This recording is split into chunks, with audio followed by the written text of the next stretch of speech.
अक्टूबर junction. Sudeep और Chitra pizzeria के एक कैफे में मिले। वहीं से कहानी शुरू होती है। बातों का सिलसिला आगे बढ़ता है। सुदीप के पूछने पर चित्रा बताती है कि वह एक लेखिका है और BHU में एक कविता इवेंट के इनविटेशन पर यहाँ आई है। साथ ही उसने सोचा कि शायद बनारस में मोक्ष तो सबको मिलता है, उससे उसकी कहानी मिल जाए।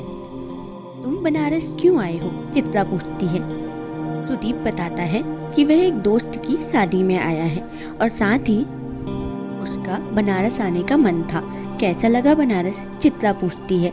जैसा सुना था वैसा तो नहीं, बनारस चढ़ने में टाइम लगता है, चित्रा ने कहा। सॉरी, मैं समझा नहीं। 2 दिन के लिए बनारस आओगे तो बनारस कभी अच्छा नहीं लगेगा। बनारस आओ तो फुर्सत से आओ। बनारस आते बहुत लोग हैं लेकिन पहुंच कम लोग पाते हैं। तब तक सुदीप और चित्रा की टेबल पर पिज्जा आ जाता है।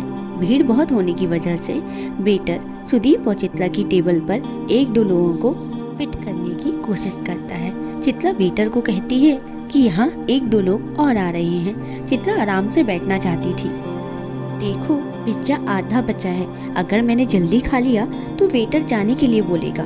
मुझे थोड़ी देर और यहाँ बैठने का मन है। तब तक टाइम पास के लिए तुम अपने बारे में कुछ क्यों नहीं बताते? कमाल है, मुझसे कोई ऐसे बात नहीं करता। वैसे तुम ही अपने बारे में कुछ क्यों नहीं बताती?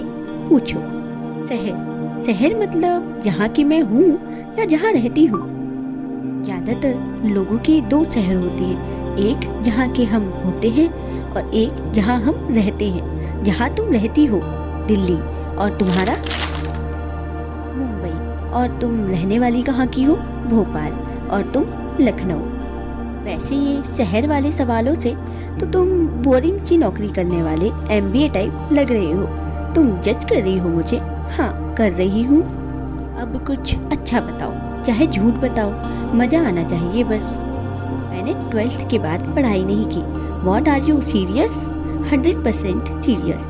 ये हुई ना बात। फिर तुम करते क्या हो? मैं इतना कुछ खास नहीं करता। मैंने करने के लिए लोग रखे हुए हैं। ढील क्या दी?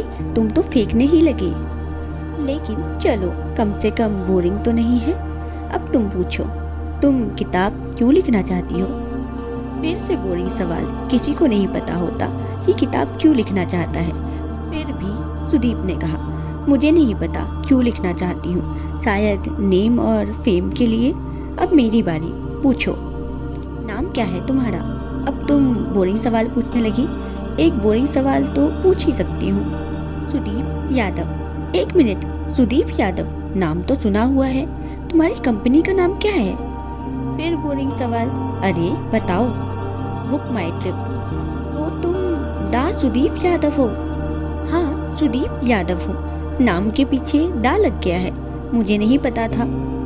चित्रा, मैंने पेपर में पढ़ा है तुम्हारे बारे में, लेकिन ये स्टार्टअप वगैरह मुझे ज़्यादा समझ नहीं आता।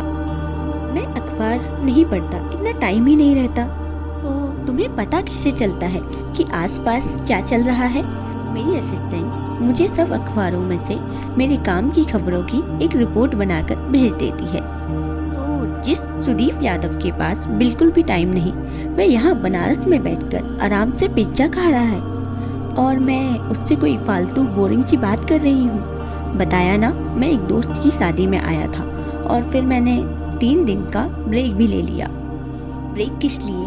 मेरी डॉक्टर ने दवा के साथ छुट्टी भी प्रेस्क्राइब की थी।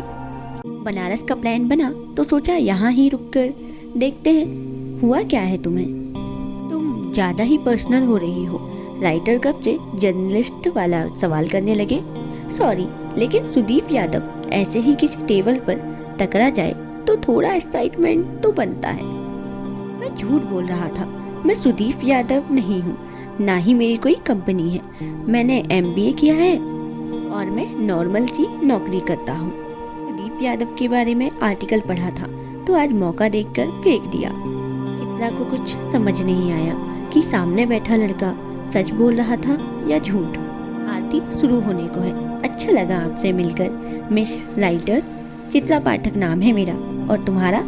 क्या फर्क पड़ता है, मान लो सुदीप यादव ही। अपनी किताब पूरी कर लेना तो भेजना मुझे, कंपनी की वेबसाइट पर मेरा एड्रेस है। सुदीप आरती देखने चला गया। चित्रा ने अपना बिल अदा किया। वह भी घाट पर आरती देखने बैठ गई। उसको सुदीप दिख रहा था, लेकिन वह जिस तरफ बैठी थी वहां से सुदीप उसको नहीं देख सकता था। आरती के बीच बीच में चित्रा सुदीप की तरफ देख रही थी। थोड़ी देर बाद सुदीप जहाँ बैठा था वहां से उठकर जा चुका था। चित्रा ने 1-2 मिनट तक उसको आसपास देखने की कोशिश की, लेकिन वह दिखा नहीं। हर अधूरी मुलाकात एक पूरी मुलाकात की उम्मीद लेकर आती है। तो क्या चित्रा और सुदीप दोबारा मिलेंगे? ये देखिए कहानी के अगले भाग में।